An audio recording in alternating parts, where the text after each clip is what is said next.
Olá, eu sou Beatriz Weissheimer de Mendonça, eu sou estudante de História da UFRJ e o trabalho que irei apresentar tem como tema o governo da casa, economia costumeira e hierarquias sociais no Rio de Janeiro setecentista. Esse trabalho faz parte de um projeto mais amplo ligado à Bolsa de Produtividade do meu orientador, professor doutor Antônio Carlos Jucá Sampaio, e também ligado ao antigo regime nos trópicos, o grupo de estudos do Instituto de História da UFRJ, o qual meu orientador é o coordenador.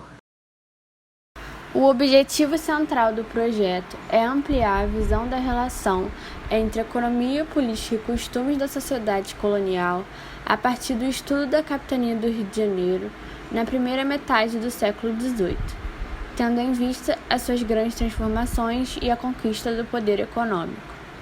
Esse desenvolvimento da economia fluminense possibilitou a ascensão social dos homens de negócio, que acabaram por constituir um novo grupo como a elite colonial do século XVIII.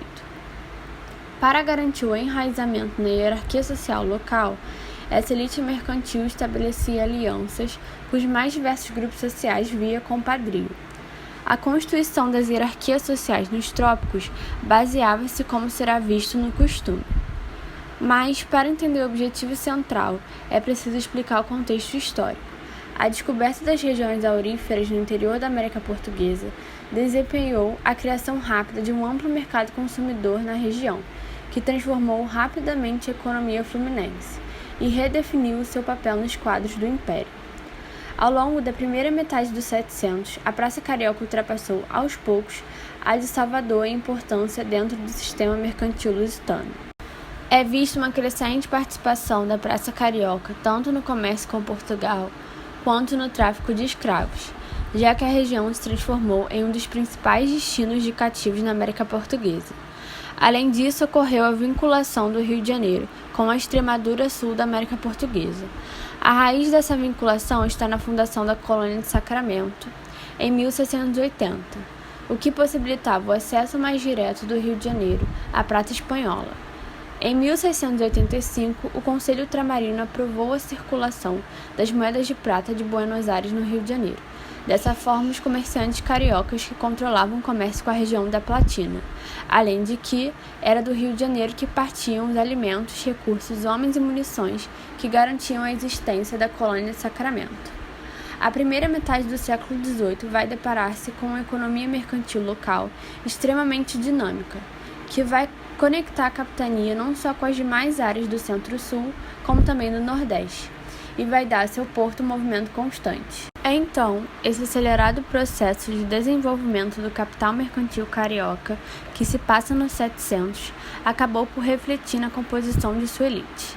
No século XVII, a acumulação mercantil estava fortemente ligada à atividade agrária.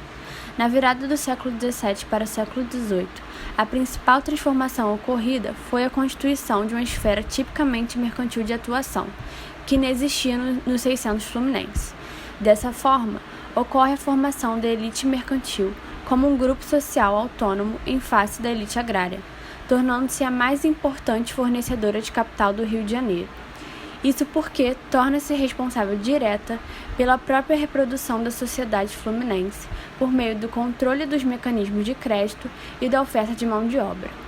Os homens de negócio surgiram como grandes credores e ocorreu a queda da participação dos senhores de engenho no mercado de crédito, devido em parte à decadência que a produção açucareira fluminense passa no início do século XVIII, mas principalmente a diferenciação estabelecida nos 700 entre homens de negócio e senhores de engenho. Define-se, portanto, o aparecimento de uma nova elite colonial que passa a controlar a própria reprodução da economia colonial, ditando seus ritmos e sua evolução a longo prazo. Por meio da análise das escrituras públicas de compra e venda, verifica-se na década de 1740 que os engenhos são ultrapassados em participação no valor total pelas propriedades produtoras de alimentos, ou seja, em meados do século XVIII, é a produção de alimentos quem comanda o sistema agrário da capitania, e não a produção açucareira, o que acaba por demonstrar a decadência dessa antiga elite senhorial.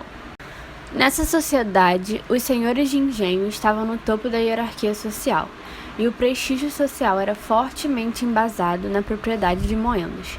Porém, nesse momento, se encontravam nas mãos dos negociantes, porque necessitavam constantemente de novos recursos, típico da atividade açucareira, o que marca a fragilidade da própria existência dos seus engenhos e a perda dessa elite agrária sobre o domínio de uma das principais chaves de sua reprodução social.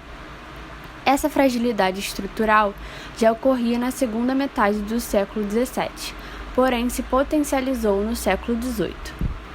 Dessa forma, essa ascensão dos homens de negócio, que ocorre concomitantemente à decadência dos senhores de engenho, não é um processo somente ligado ao campo da economia, mas engloba também o da política. Nesse momento, ocorrem grandes disputas pela partilha do poder entre uma elite tradicional de cunho senhorial e uma nova elite de características marcadamente mercantis. Essas tantas transformações econômicas impactavam no estabelecimento da hierarquia nas relações sociais, e essas também repercutiam nas relações econômicas da época. Agora, trago a noção de economia costumeira, pois ajuda a compreender o papel que a economia desempenhava nessa sociedade. A noção de economia costumeira considera que a estrutura econômica se organiza sempre no âmbito local, como resultado do processo histórico de constituição de uma sociedade numa dada região, com sua correlação específica de forças entre os diversos grupos, relações com outras regiões e interação com o meio ambiente circundante. Dessa forma, a economia está longe de caracterizar um mercado impessoal, um campo autônomo e dominante que se autorregula, mas sim encontra-se enraizada no tecido social, sujeita a interferências políticas, que acabavam definindo preços e outros aspectos da vida econômica a partir da correlação de forças envolvidas. Além disso, essa sociedade entendia a economia como o governo e regimento particular da casa, família, mulher, criados e administração da fazenda, ou seja, uma esfera particular, familiar e não uma esfera pública. Nos preços interferiam a coroa, as câmaras e diversos outros autores conforme a ocasião, ou seja, os fenômenos econômicos não possuíam uma existência própria, mas pelo contrário, se desenvolviam no interior da estrutura social mais ampla, sendo marcados pela política, pelos costumes e pela hierarquia social existente. Relacionavam-se com o todo social, e não havia um predomínio da esfera econômica sobre as demais. As hierarquias sociais que apresentavam caráter local marcavam, portanto, a economia, assim como eram influenciadas por ela. Por isso, no meio urbano, a elite mercantil estabelecia alianças com os mais diversos grupos sociais via compadrio. Tais alianças eram fundamentais para garantir o enraizamento desse grupo, composto quase todo por reinóis, na hierarquia social local. Não por acaso, a imensa maioria de seus afilhados era composta por rebentas de famílias sem títulos na sociedade colonial. Fica claro, assim, que o apadrinhamento era para a elite mercantil uma possibilidade, sobretudo, de estreitar laços com grupos subalternos. Como falado anteriormente, a constituição das hierarquias sociais nos trópicos tinha um caráter costumeiro. Essa sociedade era marcada pela maleabilidade, onde a hierarquia entre seus diversos atores precisava ser constantemente definida e redefinida. Em outras palavras, os diversos grupos sociais, notadamente a elite, precisavam ter seu lugar reconhecido pelos demais atores. As alianças religiosas, o matrimônio, assim como o compadrio, que é o principal foco aqui, representavam mecanismos capazes de estabelecer relações de parentesco duradouras, que apresentavam um papel fundamental no estabelecimento e ou reforço das relações sociais. Portanto, através das redes de compadrio que o indivíduo se posicionava socialmente, se inseria na atividade mercantil, marcando sua atuação ao longo do tempo.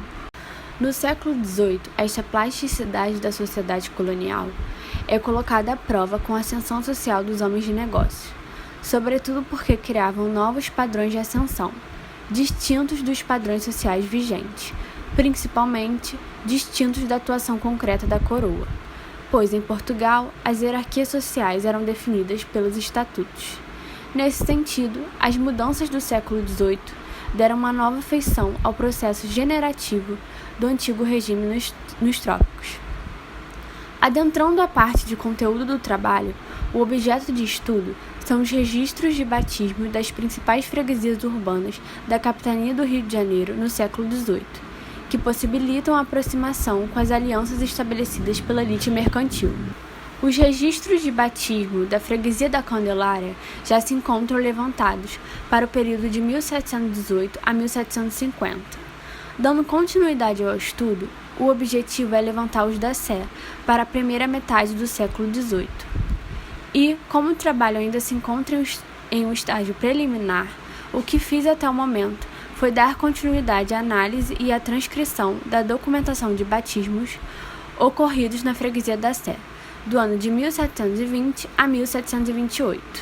Coloco como trabalho futuro a continuação e a transcrição dos registros de batismo até o final da primeira metade do século XVIII e o estudo dessas fontes paroquiais, que traz a importância do apadrinhamento feito pelos homens de negócio, que tinha como objetivo garantir esse enraizamento na hierarquia social local e reafirmar as hierarquias existentes na comunidade mercantil.